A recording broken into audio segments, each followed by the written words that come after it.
Assalamualaikum warahmatullahi wabarakatuh. Perkenalkan, nama saya Rizky Oktavianto dengan NIM A3102101157, Program Studi Pendidikan Bahasa dan Sastra Indonesia.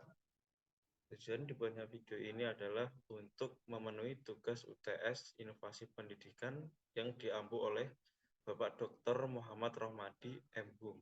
Sebagai cuplikannya, video sebagai berikut. Assalamualaikum warahmatullahi wabarakatuh. Salam hebat dan luar biasa untuk seluruh mahasiswa Prodi Pendidikan Bahasa dan Sastra Indonesia di seluruh Indonesia. Kita memasuki era baru di abad 21. Jadi sebagai calon guru, calon dosen memang harus memiliki kompetensi hard skill dan soft skill. Nah, hari ini kita akan membahas bagaimana kita menjadi calon guru dan dosen bahasa dan sastra Indonesia. Kalau kita lihat kompetensi yang harus kita miliki sebagai calon guru dan dosen abad 21, itu harus menguasai 4 kompetensi dasar: pedagogi, profesional, sosial, dan kepribadian. Nah, berikut yang telah dipaparkan oleh Bapak Muhammad Rohmadi. Ada 4 kompetensi dasar yang harus dimiliki guru, meliputi 1. Kompetensi kepribadian, 2. Kompetensi pedagogik, 3. Kompetensi sosial, 4. Kompetensi profesional. Kompetensi guru yang pertama adalah kompetensi kepribadian.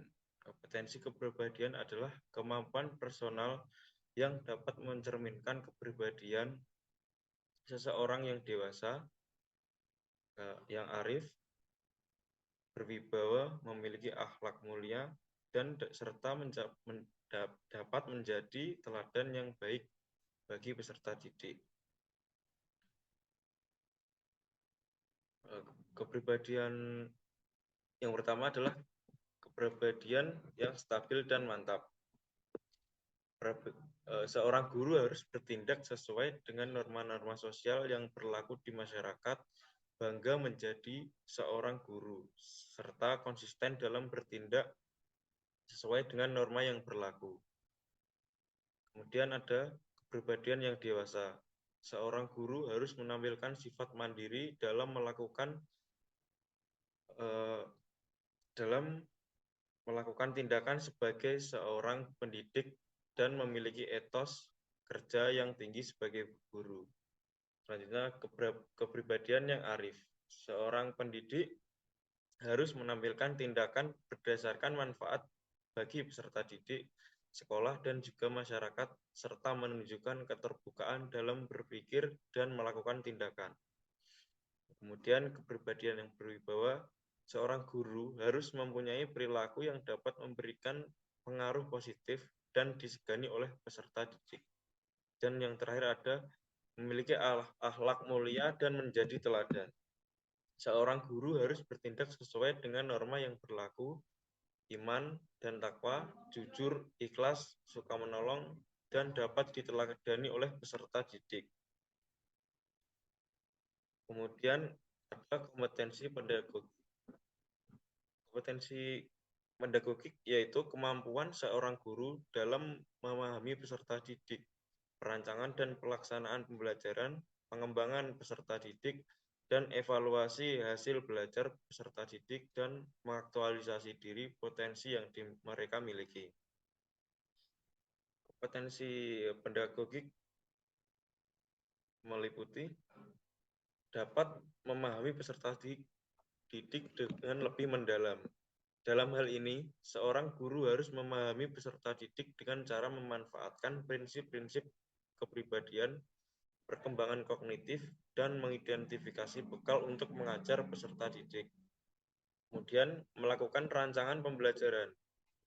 Guru harus memahami landasan pendidikan untuk kepentingan pembelajaran, seperti menerapkan teori belajar dan pembelajaran, memahami landasan pendidikan, menentukan strategi pembelajaran didasarkan dari karakteristik peserta didik, materi ajar, kompetensi yang ingin dicapai, serta menyusun rancangan pembelajaran. Kemudian melaksanakan pembelajaran. Seorang guru harus dapat menata latar pembelajaran serta melaksanakan pembelajaran secara kondusif.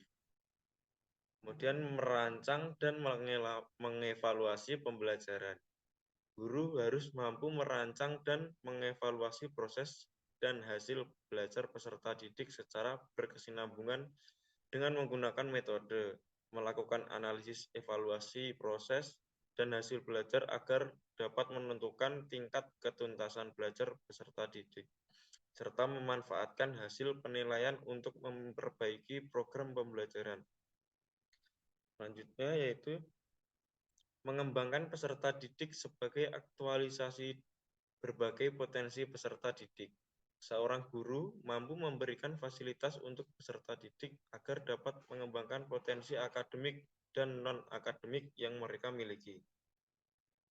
Kemudian kompetensi yang ketiga adalah kompetensi sosial.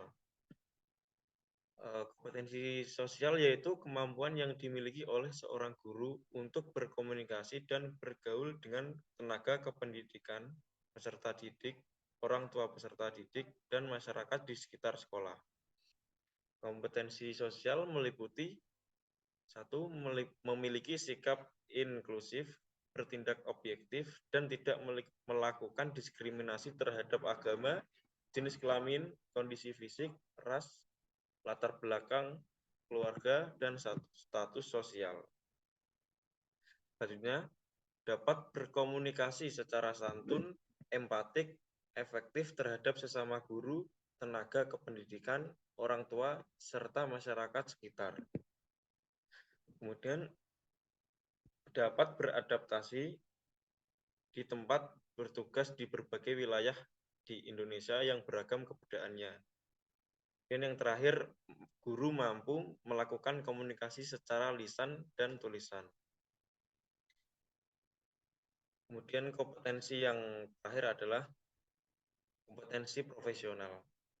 Kompetensi profesional yaitu penguasaan terhadap materi pembelajaran dengan lebih luas dan mendalam. Mencakup penguasaan terhadap materi kurikulum, mata pelajaran, dan substansi ilmu yang menaungi materi pembelajaran dan menguasai struktur serta metodologi keilmuannya. Kompetensi profesional meliputi satu, penguasaan terhadap materi, konsep, struktur, dan pola pikir keilmuan yang dapat mendukung pembelajaran yang dikuasai. Kemudian penguasaan terhadap standar kompetensi dan standar dasar setiap mata pelajaran atau bidang yang dikuasai. Kemudian yang ketiga, penguasaan terhadap pengembangan materi pembelajaran yang dikuasai dengan kreatif. Selanjutnya, melakukan pengembangan profesionalitas secara berkelanjutan dengan melakukan tindakan yang reflektif. Dan yang terakhir, menggunakan teknologi dalam berkomunikasi dan melakukan pengembangan diri. Sekian materi yang bisa saya sampaikan. Bila ada kesalahan, saya mohon maaf. Wabillahi taufiq wal hidayah. Wassalamualaikum warahmatullahi wabarakatuh.